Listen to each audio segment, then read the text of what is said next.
Hi, welcome to Viney Tutors. Today in this video we will be covering unit number 6 arrays. This unit carries 10 to 15% of the total weightage in the exam. Let us see what are arrays. An array is a collection of items stored at contiguous memory locations. The idea is to store multiple items of the same type together. This makes it easier to calculate the position of each element by simply adding an offset to the base value. That is, the memory location of the first element of the array, generally denoted by the name of the array. The base value is index 0 and the difference between the two indexes is the offset. Let us see declaring and creating an array. When we declare a variable, we specify its type and then the variable name. To make a variable into an array, we put square brackets after the data type. Example, int brackets and scores means we have an array called scores that contains int values. Remember, the declaration do not create the array. Arrays are objects in Java. So any variable that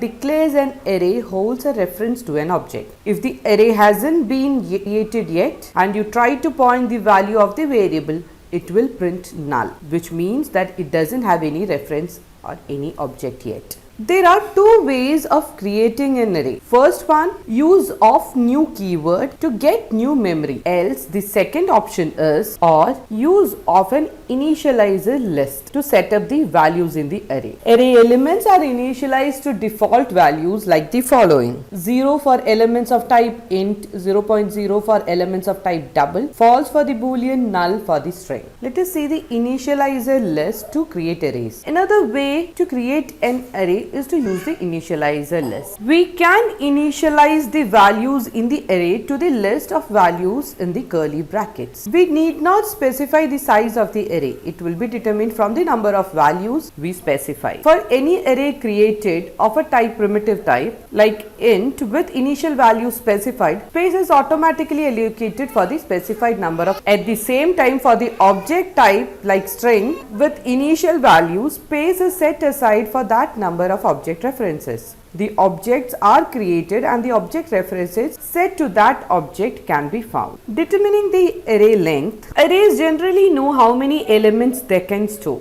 It is a public read-only instance variable, so we can use the dot notation to access the instant variable. Dot notation using variable name followed by a dot and then the instant variable or property name or a method name. Now when we want to access and modify the array values, an index variable like array name index can be used anywhere a regular variable can be used, like in the example given below. The first value in an array is stored at index 0 and the index of the last value is the length of the array minus 1 since the first index is 0. Use array name or index to access or modify an array item. Using an index value outside of 0 minus length minus 1 will result in an array index outbound exception being thrown. Traversing arrays with for loops. Now let us see what are index variables. We have learned that we can use a variable for the index of an array.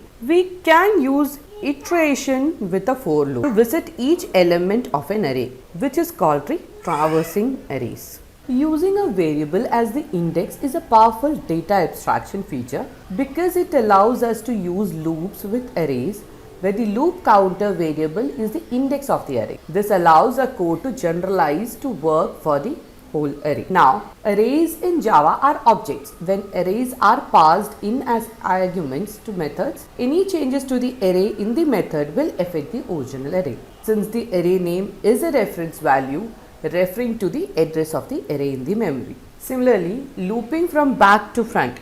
We need not loop through an array from the front to back. We can loop by stating at the back of the array and move towards the front during each time during the loop. Generally, the common errors when looping through arrays are when processing all array elements, be careful to start at the first index, which is 0, and end the last index. Usually loops are written so that the index starts at 0 and continues while the index is less than array name dot length. Since array name length minus 1 is the index of the last element in the array. Make sure you do not use this symbol instead of this. Less than or equal to instead of not less than. If the index is less than 0 or greater than array name dot length minus 1.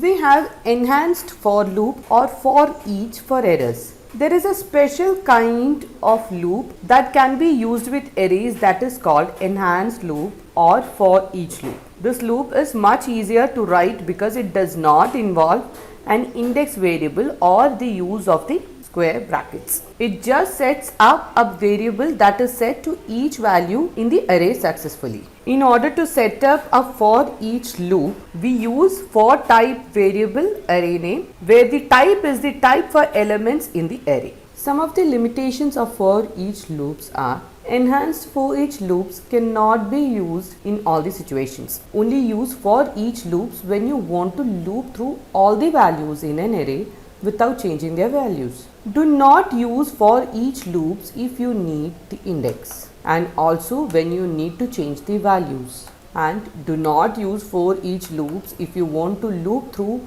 only part of an array or in a different order. Some of the very common algorithms that we should be familiar for the exam are: determining the minimum or maximum value in an array, compute a sum, average or mode of an array elements, search for a particular element in the array, determine if at least one element has a particular property, determine if all the elements have a particular property, access all consecutive pairs of the element, determine the presence or absence of duplicate elements, determine the number of elements meeting specific criteria, shift or rotate elements left or right, reverse the order of the elements. Be familiar with at least these kind of the problems so that you don't find any difficulties in the exam. So that's all in this video. Keep practicing the questions. Unit 6 arrays end here. Let's meet with the Unit 7 in the coming video. Thank you.